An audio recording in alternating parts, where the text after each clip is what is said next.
જો રોજ તમે આ નાનો ગ્લાસ અથવા તો મોટો અડધો ગ્લાસ આ જ્યુસનો પી લેશો ને તો તમારી સ્કિન એકદમ હેલ્ધી અને ગ્લોઈંગ બનશે. સાથે સાથે ખરતા વાળ અટકશે, વાળનો ગ્રોથ વધશે અને સફેદ વાળ કાળા થવાની શરૂઆત થઈ જશે. અને એ સિવાય સવારમાં તમે આ જ્યુસ પીધો હશે ને તો આખો દિવસ એક્ટિવ રહેશો, એટલે કે શરીરમાં ભરપૂર એનર્જી રહેશે. તો ચાલો આ એકદમ હેલ્ધી અને ટેસ્ટી આમળા બીટરૂટનું જ્યુસ બનાવવાની શરૂઆત કરીએ. તો તેના માટે સૌથી પહેલાં આમળાને સુધારી લેશું.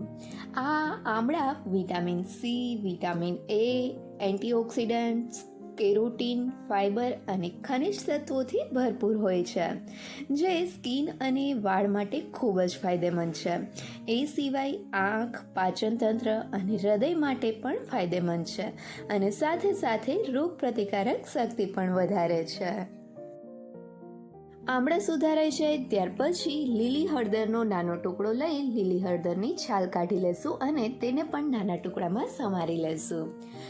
લીલી હળદર ઇન્ફ્લામેશન ઘટાડે છે, રોગ પ્રતિકારક શક્તિ વધારે છે, ડાયજેશન, સ્કિન અને હાર્ટ હેલ્થ પણ સુધારે છે. અને ત્યાર પછી આપણે લેશું બીટ. તો હવે અડધા બીટની છાલ કાઢી તેના પણ ટુકડા કરી લેશો. અને બીટમાં જોઈએ તો બીટમાં ડાયટ્રી નાઇટ્રેટનું લેવલ વધુ હોય છે, જેના લીધે બ્લડ સર્ક્યુલેશન અને હાર્ટ હેલ્થ સુધરે છે અને લીવર ફંક્શન પણ સારું બનાવે છે. એ સિવાય તેમાં રહેલ એન્ટીઓક્સિડન્ટ અને એન્ટી ઇન્ફ્લામેટરી પ્રોપર્ટીઝના લીધે બ્રેઇન ફંક્શન, પાચન ક્રિયા અને ગ્લોઈંગ સ્કિન માટે ખૂબ જ ફાયદેમંદ છે. તો ચાલો આ ત્રણેય આમળા, હળદર અને બીટ હેલ્ધી વસ્તુ ભેગી કરી તેનું જ્યુસ બનાવીએ. તો તેના માટે તેને એક મિક્સી જારમાં ટ્રાન્સફર કરી લેશું. અને ત્યાર પછી આ જ્યુસને વધારે હેલ્ધી અને ટેસ્ટી બનાવવા માટે તેમાં નાનો આદુનો ટુકડો, અડધા લીંબુનો રસ અને થોડા ફુદીનાના પાન ઉમેરીશું. અહીંયા આપણે મીઠું અથવા તો સંચળનો ઉપયોગ નથી કરતા. મીઠા અને સંચળ ઉમેર્યા વગર પણ આ જ્યુસ એકદમ ટેસ્ટી બનશે.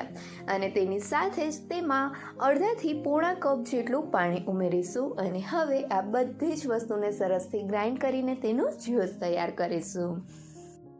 હવે આ જ્યુસને આપણે એક મોટા બાઉલમાં ગરણાની મદદથી ગાળી લેશું. ગરણાની જગ્યાએ તમે કોટનનું પતલું કપડું લઈ તેની મદદથી પણ ગાળી શકો છો, જેથી તેમાં જે આ ફાઇબરનો ભાગ હોય તે બધો નીકળી જાય અને જ્યુસ પીતી વખતે તે આડું ના આવે. તો આ રીતે ચમચી અથવા તો હાથ વડે પ્રેસ કરતા જઈ જ્યુસને સરસથી ગાળી લેશું. જ્યુસને ગાળતી વખતે તેમાં થોડું પાણી ઉમેરવું, જેથી આ ઉપર જે ફાઇબરનો ભાગ છે તેમાં પાણી ઉમેરશું એટલે તેમાં જે પણ ફ્રૂટનો થોડો ઘણો પણ રસ રહી ગયો હોય તે સરસથી ગળાઈ જાય. જ્યુસને ગાળ્યા પછી હવે અહીંયા જોઈ શકાય છે કે આપણા આ જ્યુસનો કલર કેટલો મસ્ત આવ્યો છે. તમે જોઈ શકો છો કે આપણું આ એકદમ હેલ્ધી અને ટેસ્ટી આમળા બીટરૂટનું જ્યુસ તૈયાર છે. તો આ જ્યુસને હવે ફટાફટ સર્વિંગ ગ્લાસમાં સર્વ કરીને એન્જોય કરીશું. આ જ્યુસ તમે રેગ્યુલર સવારે લેશો ને તો તમને શરીરમાં ઘણા ફાયદા દેખાશે. તો તમે પણ આ હેલ્ધી આમળા અને બીટરૂટનું જ્યુસ બનાવી રોજ પીજો અને મને કમેન્ટ કરીને કહેજો કે તમને આ રેસીપી કેવી લાગી. જો રેસીપી ગમી હોય તો વિડીયોને લાઈક કરજો અને તમારા ફ્રેન્ડ્સ સાથે શેર પણ કરજો. અને હા, મારી ચેનલને સબસ્ક્રાઈબ કરવાનું ભૂલતા નહીં. Thank you so much.